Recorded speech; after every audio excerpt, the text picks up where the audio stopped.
Olá, tudo bem? Meu nome é Cleiton e eu vou fazer esses vídeos para ajudar o pessoal que quer fazer um MEX e quer vir pro Japão por essa bolsa.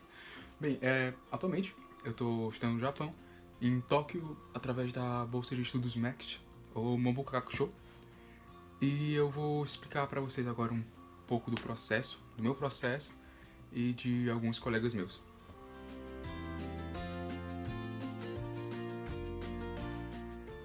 Certo, primeiro de tudo você tem que saber se você é apto ou não a fazer a prova. Ah, as informações mais específicas estão sempre no edital do consulado, que é uma coisa extremamente importante para você fazer a prova, é você ser capaz de ler o edital. Então, se você não é capaz de ler, então creio que você não consegue nem passar na prova. Mas algumas informações é que você tem que ter entre 17 e 24 anos atualmente. No ano que eu fiz era 21 anos, a idade máxima, eu acho, ou 22. E tem que ter o ensino médio completo ou tá completando no ano. Então, caso você esteja no terceiro ano, você provavelmente vai fazer a prova em junho, ou em julho.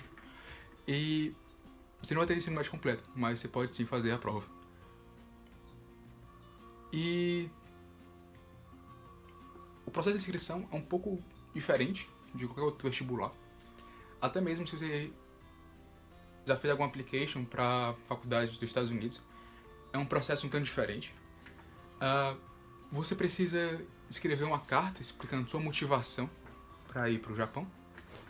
E essa carta, na verdade, tem um certo limite, sendo que, comparando com as cartas para os Estados Unidos, é um limite bem diferente.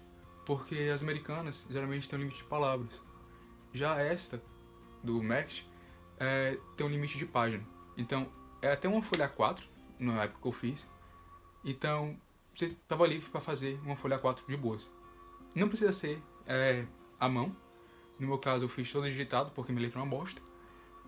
E o objetivo dessa carta é principalmente explicar o que você quer fazer no Japão e o porquê do Japão.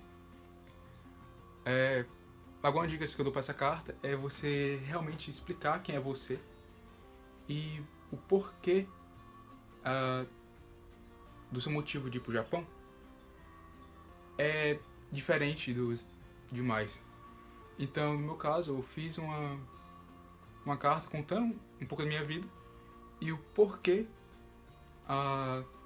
da trajetória da minha vida fazia eu querer ir pro Japão. Outra coisa é o formulário de inscrição. Ele pode ser um pouco chato de fazer, porque ele é um tanto extenso. E é um pouco diferente, porque tem umas ideias de datas e de algumas noções que não tem muito no Brasil. Eu tive um pouco de dor de cabeça para fazer na época. Mas eu vou deixar um exemplo do meu formulário aqui no vídeo e vocês dão uma olhada. E caso tenham dúvida de como preencher o seu, vocês usam o meu como base. Porque, como eu tô aqui já, então ele tá de boas.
Depois de fazer toda a inscrição, que você faz no consulado de cada determinada região, no meu caso foi no consulado de Recife, você vai receber o feedback do consulado sempre. E, tipo, eu vejo muita gente tendo medo do consulado, ou achando que o consulado tem vontade de eliminar a concorrência, ou eliminar participante por qualquer besteira, mas não é bem assim. Tem que se lembrar que cada consulado ele quer sim mandar alguém, ele quer sim mandar um estudante pro Japão. No meu consulado, no caso, geralmente mandava um por ano, e esse ano mandaram 2, e eles ficaram muito felizes com isso. Então, você não tem que ter medo do consulado achando que qualquer besteirinha vai te eliminar. Não é isso. No caso, quando eu enviei meu formulário, tinha, eu acho que, umas 3 coisas erradas, assim. E, tipo, enviei...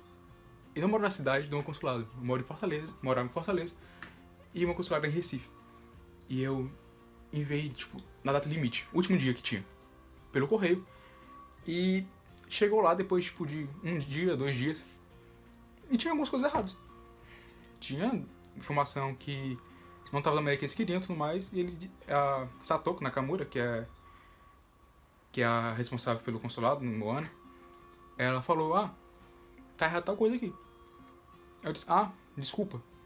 E eu só mandei uma correção por e-mail mesmo. Escaneei, o documento estava errado e enviei. Sem nenhum estresse ou qualquer burocracia, entende?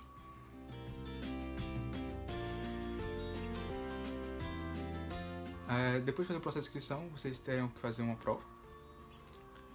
E essa prova ocorre geralmente em julho. No ano ocorreu em julho. E nela, dependendo da tua área, você vai fazer 3 provas ou 5 provas. Então, eu fiz para exatas, Ciências Naturais A. Então, nesse caso, eu tive que fazer prova de Física, Matemática, Química, Japonês e Inglês.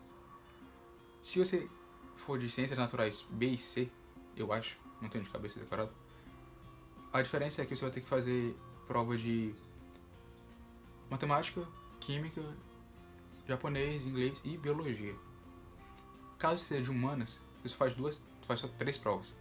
Essas 3 provas são Japonês, Matemática e Inglês, certo? A prova de Matemática de Exatas é uma, a prova de Matemática de Humanas é outra. A de Exatas é um pouco mais difícil, mas não sei se é uma prova impossível. Na questão da avaliação, o japonês, pro pessoal de Humanas, é crucial. Então você realmente tem que ter um bom desempenho em japonês. Já o pessoal de exatas não precisa ter um bom desempenho. Isso é um fato. Eu tirei, 0 na prova. Mentira, não tirei 0 porque não pode tirar 0. Se você zerar a prova, você é eliminado. Eu tirei, sei lá, um número diferente de 0. Mas foi totalmente ao acaso porque eu chutei todas as questões. Então você não precisa ter uma fluência em japonês. Entretanto, você precisa ter uma nota decente em inglês. Porque o pessoal de exatas, a nota que conta é a melhor nota de línguas. Então, se você tem a prova de japonês e a prova de inglês, e sua nota de japonês for maior que a de inglês, a que vai contar é de japonês. No caso, sua maior nota foi de inglês, a que vai contar é de inglês. No caso de humanas, não. No caso de humanas é diferente. A prova é 1 hora de duração para física, para química, para biologia, para matemática e para inglês. Essas provas, 5 provas, elas têm 1 hora de duração cada. No entanto, a prova de japonês, ela tem 3 horas de duração, ou é 4 horas de duração, não lembro agora. E ela é feita em um dia separado, um dia diferente. Você tem que atingir o padrão mínimo. E eu acredito que esse padrão mínimo, ele leva em consideração não fazer uma nota mínima em cada prova, mas leva você a fazer uma média e você não zerar nenhuma prova. Por que eu acredito nisso? Porque eu realmente tirei uma nota bem baixa, bem ruim em química. Mas por outro lado, eu fechei a prova de física, tirei uma nota muito alta, e tirei uma nota muito alta em matemática também. Em inglês eu fui bem mediano, acho que tirei por volta de 70, 60. Mas o ponto é, química foi um desastre total. Eu não sou muito bom em química. E isso foi o que o consulado disse. A gente estava conversando depois, e eles disseram que minha nota de química foi muito baixa, mas por exceção, minha nota de física foi, quase perfeita. Ou foi perfeita, porque eu disse que eu tirei... eu acho que eu tirei 95. E aí eles viram, um pouco mais. Então, foi uma nota bem alta. Então, você tem que fazer uma média. E depois de fazer essa prova, depois de uma semana mais ou menos, no meu caso foi 5 dias, você recebe um e-mail afirmando se você, parabéns, você foi classificado para a próxima etapa, que é a entrevista, ou se você não foi.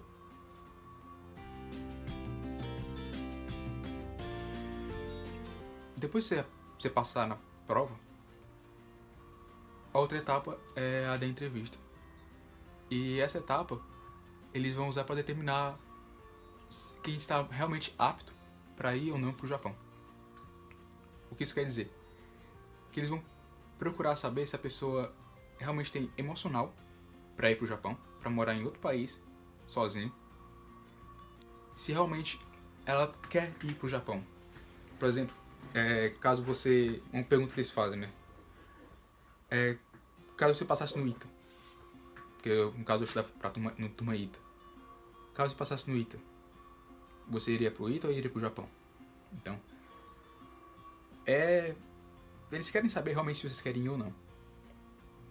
E outra coisa que, no meu caso, na minha entrevista, eles fizeram, foi tentar argumentar comigo pra não ir pro Japão. Então eles procuraram falar lados negativos do Japão e sempre questionando minha vontade de ir pro Japão.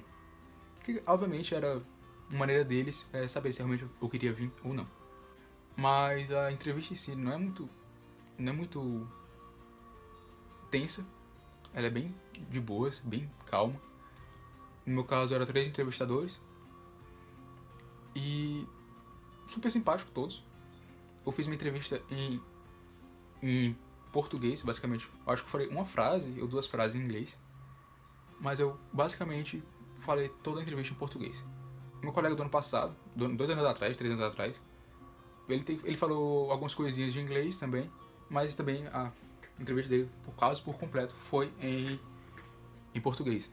Então, caso você não tenha muita confiança para falar inglês, você não precisa se preocupar com isso. Eles acabam olhando mais sua nota de inglês para saber se você tem capacidade de se comunicar do que a entrevista para avaliar isso. Depois da entrevista, aí vai ser só um momento de tensão.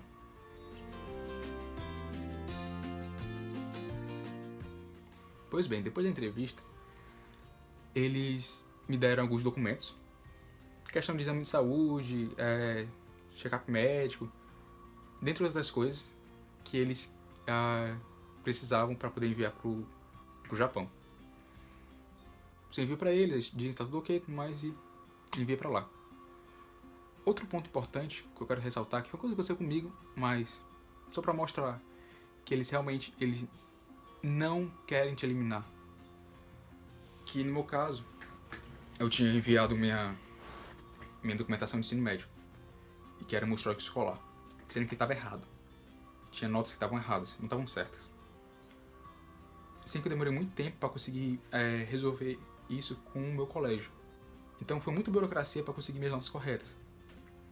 E depois, quando eu consegui minhas notas, eu já tinha passado o processo da entrevista, já tinha passado o processo de todo nível de documento. Meu histórico escolar estava no Japão. E então eu apenas pedi pro meu coordenador escrever uma carta explicando o que aconteceu. E ele assinar no papel com marca d'água do colégio. Acho que é assim que se fala. E eu enviei pra eles. Não teve nenhum estresse. Eles realmente, tudo bem, entenderam e enviaram pro Japão. Então, não se preocupa tanto assim. Tenta fazer tudo correto, é extremamente importante. Mas não se preocupa assim, não fica tanto com medo assim. E depois de fazer toda a documentação que eles pedem, de exame de saúde, você vai esperar muito. No meu caso, eu esperei até dezembro, eu acho. Você ainda pode ser eliminado nesse período. É porque a entrevista, ela vai ser eliminatória. A entrevista é realmente eliminatória. Então, até dezembro, você vai ficar em dúvida se você foi cortado ou não na entrevista. E sim, cortam, com esse gente que já foi cortado. E depois disso, você vai receber, parabéns, você foi aprovado. E você fica, eita caralho, que foda. Mas aí, eu já escutei gente dizendo que você pode ser eliminado ainda, na etapa mundial, que eles dizem. Sendo que eu não tenho certeza dessa informação. Eu não soube de nenhuma história no Brasil que alguém foi eliminado depois disso. E o que eles dizem é que pode ser que a faculdade que você vai, porque quando você é aprovado, independente se você tem fluência ou não em japonês, você vai passar um ano de curso, fazendo um curso de japonês, em Osaka ou em Tóquio. E o que eles disseram, as pessoas ficaram dizendo essa besteira aí, é que a faculdade pode não te querer, por algum motivo. Você estuprou uma criança quando você estava no ensino médio, e tem isso na tua ficha criminal, e eles, nossa, mas eu acho que, tipo, caso você tenha feito isso, você seria eliminado antes. Pode ser que eles não te queiram, mas eu nunca vi isso acontecendo, e nunca encontrei uma pessoa que disse, aconteceu comigo, certo? Então eu acho que não seria uma grande preocupação. Eu acho que a maior preocupação depois de receber o resultado dizendo que você passou, é você ir atrás da documentação da viagem, que é extremamente simples, não tem nenhum estresse, de boas, de todas. No meu caso foi um pouco chato, porque eu tinha que viajar para outra cidade, e como passou 2 caras, eu e outro, da minha cidade, a gente foi junto. Então, junto entre aspas, a gente tinha que estar lá no mesmo dia, esse era o ponto. Mas o mais chato, mais complicado, mais burocrático foi encontrar um dia que o cônsul-geral estivesse em Fortaleza e pudesse falar com a gente. Porque basicamente você vai ir pra lá, pro consulado, vai se encontrar com o cônsul, vai conversar com ele, bater um papo, vai tomar um cafezinho. No meu caso foi um cafezinho, no caso da minha amiga foi um jantar. Mas é a vida, né? E enquanto vocês conversam, eles vão rejeitando a documentação. Você dá os documentos pra eles, você tem que levar os documentos. E é isso. Você sai de lá com um visto dizendo parabéns, você pode ir pro Japão para estudar. E é isso. Sem nenhum estresse, sem nenhuma dor de cabeça, nem nada do tipo. Lembrando, claro, que as passagens são totalmente inclusas. Eles pagam as passagens pra você. Mas você tem que levar uma certa quantia de dinheiro pro Japão. Mas isso eu falo depois, em outro vídeo. Então, espero ter esclarecido algumas dúvidas e ter ajudado.